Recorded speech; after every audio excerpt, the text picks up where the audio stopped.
সর্দারের পর অবশেষে সন্দেশখালীর কাণ্ডে গ্রেপ্তার হয়েছেন শিবু হাজরা। আর তারপরেই উল্লাসে মেতে উঠলেন সন্দেশখালীর মহিলারা। তারা জানালেন, শিবু হাজরা গ্রেপ্তার হওয়ায় আমরা খুব খুশি। কেবল মহিলা নয়, স্থানীয় বাসিন্দা সকলের মধ্যেই খুশির বাঁধ ভেঙে পড়েছে।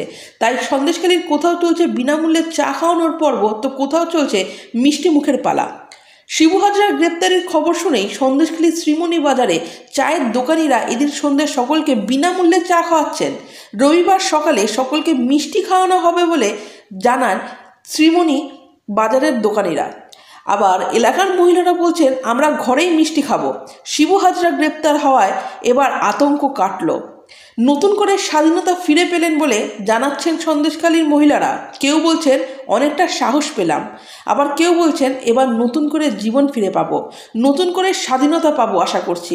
শিবু হাজরা গ্রেপ্তার হওয়ার পর এবার তার কঠোরতম শাস্তির দাবি তুলেছেন সন্দেশখালীর বাসিন্দারা। তবে শিবু হাজরা গ্রেপ্তার হলেও এখনই আন্দোলন থামছে না বলে স্পষ্ট জানিয়ে দিলেন সন্দেশখালীর মহিলারা। তাদের কথায় শিবু হাজরার মাথায় রয়েছে শেখ শাহজাহান। শেখ শাহজাহান গ্রেপ্তার হলেই আন্দোলন থামবে, শাহজাহান গ্রেপ্তার হলে আতঙ্কের পরিবেশ কাটবে এবং এলাকাবাসী নির্ভয়ে বাঁচতে পারবে বলে জানাচ্ছেন তারা। শেখ শাহজাহান থেকে তার দুই শাগরেদ উত্তম সর্দার ও শিবু হাজরার গ্রেপ্তারের দাবিতে গত কয়েকদিন ধরেই উত্তাল হয়ে ওঠে সন্দেশখালী এলাকা। রাস্তায় নেমে পড়ে গ্রামের মহিলারাও। পরিস্থিতি সামাল দিতে এলাকায় 144 ধারা জারি করা হয়েছিল। তারপরও অশান্ত পরিবেশের মধ্যে অবশেষে গত সপ্তাহে গ্রেপ্তার হয় উত্তম সর্দার।